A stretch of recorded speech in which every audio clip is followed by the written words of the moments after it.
ನಮಸ್ಕಾರ ರಿವ್ಯೂ ಚಾನೆಲ್ಗೆ ಸ್ವಾಗತ. ನಾನು ಸೌಖ್ಯ ಗಾಂಬ್ಕರ್. ಕರ್ನಾಟಕ ಕಾಂಗ್ರೆಸ್ನ ಸಿಎಂ ಕುರ್ಚಿ ತಲೆನೋವಿಗೆ ಕೊನೆಗೂ ರಾಹುಲ್ ಗಾಂಧಿ ಅವರೇ ಒಂದು ಫಾರ್ಮುಲಾವನ್ನು ರೆಡಿ ಮಾಡಿದ್ರೆ 28ರ ಎಲೆಕ್ಷನ್ ದಾರಿಯೂ ಕ್ಲಿಯರ್ ಆಗಬೇಕು, ಈಗಿರುವಂತಹ ಅತಿ ದೊಡ್ಡ ಸಮಸ್ಯೆಗೂ ಕೂಡ ಪರಿಹಾರ ಸಿಗಬೇಕು. ಆ ರೀತಿ ಅಚ್ಚರಿಯ ಮುಖ್ಯಮಂತ್ರಿಯ ಪ್ರತಿಷ್ಠಾಪನೆಯಾಗತ್ತಾ? ಸಿದ್ದರಾಮಯ್ಯನವರನ್ನ ಇಳಿಸುವ ಸಂದರ್ಭ ಬಂದರೆ ಯಾವುದಾದ್ರೂ ಅಚ್ಚರಿಯ ಹೆಸರು? ಹಾಗಾದರೆ ಏನಿದು ಅಸಲಿ ಲೆಕ್ಕಾಚಾರ? ವೆರಿ ಇಂಟ್ರೆಸ್ಟಿಂಗ್ ಮಾಹಿತಿ ಒಂದು ಕೈಪಾಳ್ಯದಲ್ಲೇ ಈಗ ದಿಢೀರ್ ಅಂತ ಸದ್ದು ಮಾಡ್ತಾ ಇದೆ.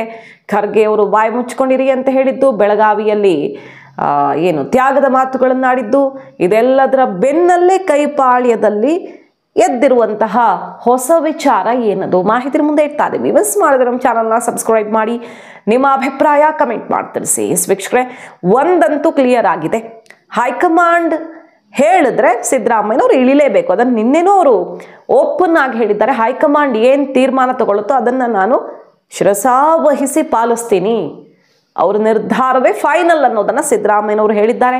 ಸಿದ್ದರಾಮಯ್ಯನವರು ಮೊನ್ನೆಯಷ್ಟೇ ತ್ಯಾಗದ ಮಾತುಗಳನ್ನು ಆಡಿದರು. ಅದಾದ್ಮೇಲೆ ಖರ್ಗೆ ಅವರು ಸೋನಿಯಾ, ರಾಜೀವ್ ಗಾಂಧಿ, ಇಂದಿರಾ ಗಾಂಧಿ ಎಕ್ಸಾಂಪಲ್ ಕೊಟ್ಟು ನಾವು ಯಾವ ರೀತಿಯ ತ್ಯಾಗ ಮಾಡ್ತೀವಿ, ನಮ್ಮನ್ನು ನಾವು ಪ್ರಶ್ನೆ ಮಾಡ್ಕೊಳ್ಬೇಕು ಅನ್ನೋ ಅರ್ಥದ ಮಾತುಗಳನ್ನು ಆಡಿದ್ರು.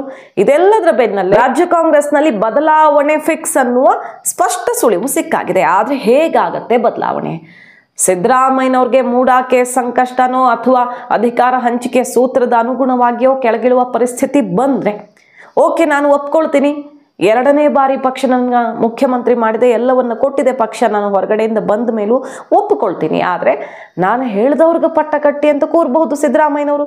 ಅಥವಾ ನೀವು ಯಾರಿಗೆ ಪಟ್ಟ ಕಟ್ತಿರೋ ಅವ್ರಿಗೆ ನಾವು ಸಂಪೂರ್ಣವಾಗಿ ಬೆಂಬಲ ಕೊಡೋದಕ್ಕೆ ಕಷ್ಟ ಆಗಬಹುದು. ನನ್ನ ಮಾತು ಕೇಳ್ತಿಲ್ಲ ನನ್ನ ಶಿಷ್ಯಂದ್ರು, ನಾನು ಓಕೆ ಅಂದ್ರು ನನ್ನ ಶಿಷ್ಯಂದ್ರು ಕೇಳಬೇಕಲ್ಲ, ಅವರೇ ಬಿಗ್ ಲೀಡರ್ಸ್ ಇದ್ದಾರೆ, ಸಮುದಾಯದ ನಾಯಕರಿದ್ದಾರೆ, ನಾನು ಅವರನ್ನು ಹೇಳ್ದಂಗೆ ಕೇಳ್ಸಕ್ಕಾಗತ್ತಾ ಅಂತ ಕೈ ಚೆಲ್ಲಿ ಬಿಡಬಹುದು. ಆಗ ಸಿದ್ದರಾಮಯ್ಯನವ್ರು ಕೆಳಗಿಳಿದ್ರು ಸರ್ಕಾರಕ್ಕೆ ಸಂಕಷ್ಟ ಆಗುತ್ತೆ, ಪಕ್ಷದ ಹಿತದೃಷ್ಟಿಯಿಂದ ವೆರಿ ಡೇಂಜರಸ್ ಆಗುತ್ತೆ. ಹಾಗಾಗಿ ಇದೆಲ್ಲ ಸರಿ ಮಾಡಬೇಕು. ಈಗ ಸಿದ್ದರಾಮಯ್ಯನವರು ಸ್ಮೂತ್ ಎಕ್ಸಿಟ್ ಆಗಬೇಕು, ಅವರ ಟೀಮ್ ಕೂಡ ಸೈಲೆಂಟ್ ಆಗಿರಬೇಕು. 28ರ ಸಂಕಷ್ಟವೂ ಕೂಡ ಪರಿಹಾರ ಆಗಬೇಕಂದ್ರೆ ಒಂದೇ ಒಂದು ಫಾರ್ಮುಲಾ ಕೇಳಿ ಬರ್ತಿರೋದು, ಡಿ.ಕೆ. ಶಿವಕುಮಾರ್ ಅವರನ್ನು ಸದ್ಯಕ್ಕೆ ಸೈಲೆಂಟ್ ಮಾಡೋದು. ಸಿದ್ದರಾಮಯ್ಯನವರು ಕೆಳಗಿಳಿದಾಗ ಡಿ.ಕೆ. ಶಿವಕುಮಾರ್ ಅವರು ಕೊಡಬೇಕು ಅಧಿಕಾರ ಹಂಚಿಕೆ ಸೂತ್ರದ ಪ್ರಕಾರ.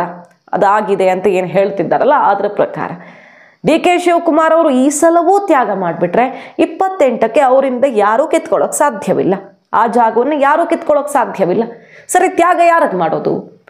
ಖರ್ಗೆ ಅವ್ರಿಗೆ ಈ ವಿಚಾರ ಹಿಂದೆ ಒಂದ್ಸಲ ಚರ್ಚೆಯಾಗಿತ್ತು. ಖರ್ಗೆ ಅವ್ರಿಗೆ ಅಧ್ಯಕ್ಷ ಕುರ್ಚಿಯಲ್ಲಿರುವಂತಹ ಸೀನಿಯರ್ ಲೀಡರ್ಗೆ, ದಲಿತ ನಾಯಕರಿಗೆ ಮುಖ್ಯಮಂತ್ರಿ ಸ್ಥಾನವನ್ನು ಕೊಡಲಿದ್ದೆ ಹೈಕಮಾಂಡ್ ಅಂತ ಚರ್ಚೆಯಾಗಿತ್ತು. ಆದರೆ ಅದು ಸತ್ಯವಾಗುವಂಥ ದಟ್ಟ ಸಾಧ್ಯತೆ ಇದೆ ಅನ್ನುವ ಸುದ್ದಿಯೊಂದು ಈಗ ಕೈಪಾಳ್ಯದಲ್ಲೇ ಕೇಳಿಬರ್ತಿದೆ.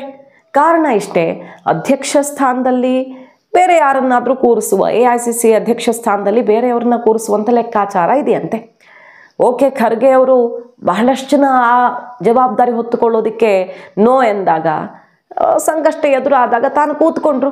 ಯಾರೂ ಬೇಡ ಅಂದಲ್ಲಿ ಇವ್ರು ಹೋಗಿ ಕೂತ್ರು. ರಬ್ಬರ್ ಸ್ಟ್ಯಾಂಪು ಮತ್ತೊಂದು ಏನೇ ಹೇಳಿದ್ರು ಕೂಡ ಖರ್ಗೆ ಅವರ ಅವಧಿಯಲ್ಲಿ ಪಕ್ಷಕ್ಕೆ ಒಳ್ಳೆ ಬಲವೇ ಬಂದಿದೆ. ಇರೋ ಪರಿಸ್ಥಿತಿ ಒಂದು ಸ್ವಲ್ಪ ಸುಧಾರಿಸ್ತು, ಲೋಕಸಭೆಯಲ್ಲೆಲ್ಲ ನೋಡಿದ್ದೀವಿ ನಾವು. ಆದರೆ ಈ ವಿಧಾನಸಭಾ ಚುನಾವಣೆಗಳಾದವಲ್ಲ, ಮಹಾರಾಷ್ಟ್ರ ಇರಬಹುದು, ಬೇರೆ ಬೇರೆ ಚುನಾವಣೆಗಳು, ಅಲ್ಲೆಲ್ಲ ಟಿಕೆಟ್ ಹಂಚಿಕೆ ವಿಚಾರದಲ್ಲಿ ಸ್ವಲ್ಪ ಗೊಂದಲಗಳಾಗಿವೆಯಂತೆ ರಾಹುಲ್ ಗಾಂಧಿ ಮತ್ತು ಖರ್ಗೆ ಅವ್ರ ನಡುವೆ. ಖರ್ಗೆ ಅವರು ಬಹಳ ನಿಷ್ಠೆಯಿಂದಿದ್ದಾರೆ ಗಾಂಧಿ ಫ್ಯಾಮಿಲಿಗೆ, ಆದರೂ ಕೆಲವು ಮಿಸ್ಟೇಕ್ಸ್ ಆಗಬಹುದು. ಖರ್ಗೆ ಅವರ ಹೆಸರು ಹೇಳಿಕೊಂಡು ತಮ್ಮದೇ ಆದ ಲಾಭದ ಲೆಕ್ಕಾಚಾರಕ್ಕೆ ಕೆಲವು ಅಷ್ಟು ಸಾಮರ್ಥ್ಯ ಇಲ್ಲದ ಅಭ್ಯರ್ಥಿಗಳನ್ನ ಕಣಕ್ಕಿಳಿಸ್ಬಿಟ್ರು. ಅವರ ಆಪ್ತ ವಲಯದಲ್ಲಿ ಗುರುತಿಸ್ಕೊಂಡಿರೋರು ಅನ್ನೋ ಅಸಮಾಧಾನನೂ ಇದೆಯಂತೆ, ಅಂಥ ಆರೋಪಗಳು ಇವೆಯಂತೆ. ಕಾರಣ ಬೇಕಾದಷ್ಟು ಇರಬಹುದು, ಇಂಥದ್ದೇ ಅಂತ ಹೇಳೋಕ್ಕಾಗಲ್ಲ. ಖರ್ಗೆ ಅವರನ್ನು ಈಗ ಸದ್ಯ AICC ಅಧ್ಯಕ್ಷ ಸ್ಥಾನದಿಂದ ಕೆಳಗಿಳಿಸ್ಬಿಟ್ರೆ ಅದು ವೆರಿ ಬ್ಯಾಡ್ ಮೆಸೇಜ್ ಪಾಸ್ ಆಗಿಬಿಡುತ್ತೆ, ತುಂಬ ತಪ್ಪು ಸಂದೇಶ ಆಗಿಬಿಡುತ್ತೆ. ದಲಿತ ನಾಯಕನಿಗೆ ಗಾಂಧಿ ಫ್ಯಾಮಿಲಿ ಅವಮಾನ ಮಾಡ್ತು, ಕಾಂಗ್ರೆಸ್ ಅವಮಾನ ಮಾಡ್ತು ಒಬ್ಬ ಸೀನಿಯರ್ ಲೀಡರ್ಗೆ ಅಂತ. ಅದ್ರ ಬದಲು ಅವ್ರಿಗೆ ಮತ್ತೊಂದು ಪ್ರಮುಖ ಹುದ್ದೆಯ ಆಫರ್ ಕೊಟ್ಟು ಕಳಿಸಿದ್ರೆ ಆಗದು ಸಮಸ್ಯೆ ಆಗಲ್ಲ.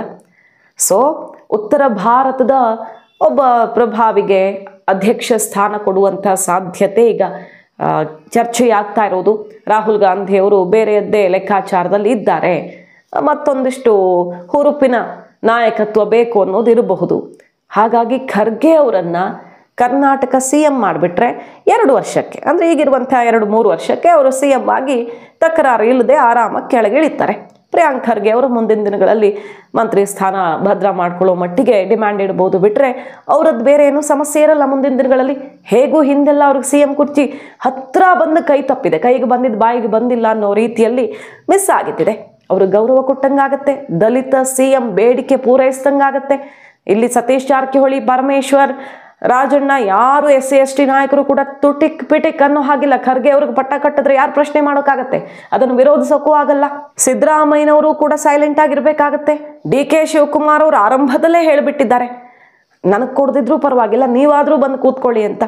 DK ಶಿವಕುಮಾರ್ ಅವರು ಈಸಿಯಾಗಿ ಬಿಟ್ಕೊಟ್ಬಿಡ್ತಾರೆ. ಯಾಕಂದರೆ 28ಕ್ಕೆ ನಾನು CM ಆಕಾಂಕ್ಷಿ ಅಂತ ಸತೀಶ್ ಜಾರಕಿಹೊಳಿ ಸೇರಿದಂತೆ ಸುಮಾರು ಜನ ಹೇಳ್ತಿದ್ದಾರೆ. ಆಗ ಅಟ್ಲೀಸ್ಟ್ ತಲೆನೋವಿರಲ್ಲ.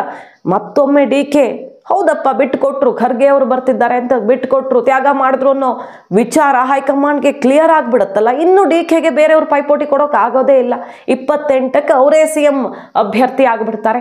ಸೊ 5 ವರ್ಷಕ್ಕೆ ಅವರ ಗೆದ್ರೆ, ಪಕ್ಷ ಗೆದ್ರೆ 5 ವರ್ಷಕ್ಕೆ ದಾರಿ ಕ್ಲಿಯರ್ ಇರುತ್ತೆ. ಅಥವಾ ನೆಕ್ಸ್ಟ್ ಯಾವಾಗಲೇ ಸಿಗೋ ಚಾನ್ಸ್ಗೆ DKಗೆ ದಾರಿ ಕ್ಲಿಯರ್ ಇರುತ್ತೆ. ಆ ನಿಟ್ಟಿನಲ್ಲಿ ಖರ್ಗೆ ಅವ್ರಿಗೆ ಪಟ್ಟ ಕಟ್ಟೋದಿಕ್ಕೆ DK ಶಿವಕುಮಾರ್ ಅವರು ಕೂಡ ಒಪ್ಪಬಹುದು. ಅನಿವಾರ್ಯವಾಗಿ ಸಿದ್ದು ಬಣವು ಕೂಡ ಒಪ್ಪಲೇಬೇಕಾಗತ್ತೆ. ಸೊ ಇಲ್ಲಿ ಪಕ್ಷದಲ್ಲಿ ಇರುವಂಥ ಭಿನ್ನಾಭಿಪ್ರಾಯಕ್ಕೆ ಆ ಕುದಿತಾ ಇರೋ ಬೆಂಕಿಯನ್ನು ಆರಿಸಿದಂತಾಗತ್ತೆ. ಹಾಗೆ ಖರ್ಗೆ ಅವ್ರಿಗೊಂದೊಳ್ಳೆ ಸ್ಥಾನಮಾನವನ್ನು ಕೊಟ್ಟು ಗೌರವಯುತವಾಗಿ ಅವ್ರನ್ನ ಬೀಳ್ಕೊಡುಗೆ ಮಾಡ್ದಂಗೂ ಆಗತ್ತೆ.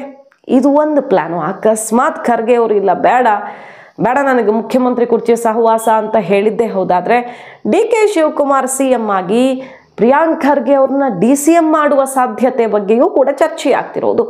ಇತ್ತೀಚೆಗೆ ನೋಡ್ತಾ ಇದ್ದೀವಿ, ಖರ್ಗೆ ಅವರು ಸಿದ್ದು ಟೀಮ್ಗೆನೆ ಆಘಾತ ಕೊಟ್ಟಿದ್ದಾರೆ. ಮೂಡಾ ಕೇಸ್ನಲ್ಲಿರಬಹುದು. ಚಾರ್ಜ್ ಶೀಟ್ ಹಂತಕ್ಕೆ ಹೋದಾಗ ನೋಡೋಣ, ಸಿದ್ದರಾಮಯ್ಯನವರು ಇವತ್ತಿರ್ತಾರೆ, ನಾಳೆ ಹೋಗ್ತಾರೆ, ಪಕ್ಷಕ್ಕೆ ಡ್ಯಾಮೇಜ್ ಆಗೋ ಥರ ಪರಿಸ್ಥಿತಿ ಬಂದರೆ ಪಕ್ಷ ಆ್ಯಕ್ಷನ್ ತಗೊಳುತ್ತೆ ಅಂತ ಹೇಳಿದರು. ಮೊನ್ನೆ ಎಲ್ಲ ಈ ಡಿನ್ನರ್ ಪಾಲಿಟಿಕ್ಸ್ಗೆಲ್ಲ ಬ್ರೇಕ್ ಹಾಕಿದ್ದು, ಬಾಯಿ ಮುಚ್ಕೊಂಡಿರಿ ಅಂತ ಬಿಸಿ ಮುಟ್ಟಿಸಿದ್ದು ಎಲ್ಲ ನೋಡಿದ್ದೀವಿ. ತ್ಯಾಗದ ಮಾತುಗಳ ಮೂಲಕ ಪಾಠ ಹೇಳಿದ್ದನ್ನು ನೋಡಿದ್ದೀವಿ. ಪ್ರಿಯಾಂಕ್ ಖರ್ಗೆ ಅವರು ಕೂಡ DK ಶಿವಕುಮಾರ್ ಅವರೇನು ಕುರ್ಚಿಗೆ ಅಂಟ್ಕೊಂಡು ಕೂತಿಲ್ಲ ಅಂತ ಅವ್ರ ಪರ ಬ್ಯಾಟ್ ಬೇಯಿಸಿದ್ದಾರೆ. ಸೊ ಎಲ್ಲೋ ಒಂದು ಕಡೆ ಪ್ರಿಯಾಂಕ್ ಖರ್ಗೆ ಅವರು ಅಥವಾ ಖರ್ಗೆ ಫ್ಯಾಮಿಲಿ DK ಪರ ಸಾಫ್ಟ್ ಆಗಿದೆಯಾ?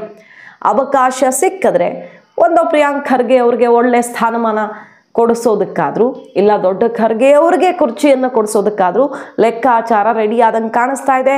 ಈಗ ತಾನು CM ಕುರ್ಚಿ ಏರಿದ್ರೆ ಸಿದ್ದು ಬಣ ಸಿಡಿದೆದ್ದು ಸರ್ಕಾರವನ್ನೇ ಕಿತ್ತೊಗೆಯೋದಕ್ಕೆ ಮುಂದಾಗಬಹುದು ಅನ್ನೋ ಖಚಿತ ಮಾಹಿತಿ ಏನಾದರೂ DK ಶಿವಕುಮಾರ್ಗೆ ಇದ್ದಲ್ಲಿ, ಅಂತಹ ಸಂದರ್ಭ ಬಂದೇ ಬರುತ್ತೆ ಅಂತ ಅನಿಸ್ದಲ್ಲಿ ಪ್ಲಾನ್ B ಎಕ್ಸಿಕ್ಯೂಟ್ ಮಾಡಿ 28ರ ದಾರಿ ಕ್ಲಿಯರ್ ಮಾಡ್ಕೊಳ್ಳೋ ಸಾಧ್ಯತೆಗಳ ಬಗ್ಗೆ ಈಗ ಕೈಪಾಳ್ಯದಲ್ಲಿ ಕುತೂಹಲಕಾರಿ ಸುದ್ದಿಯೊಂದು ಸದ್ದು ಮಾಡ್ತಾ ಇದೆ. ಕಾದು ನೋಡಬೇಕು. ಮಾಹಿತಿ ನಿಮ್ಗೆ ಇಷ್ಟ ಆಗಿದ್ರೆ ಮಿಸ್ ಮಾಡಿದ್ರೆ ನಮ್ಮ ಚಾನಲ್ನ ಸಬ್ಸ್ಕ್ರೈಬ್ ಮಾಡಿ, ನಿಮ್ಮ ಅಭಿಪ್ರಾಯ ಕಮೆಂಟ್ ಮಾಡಿ ತಿಳಿಸಿ. Thank you.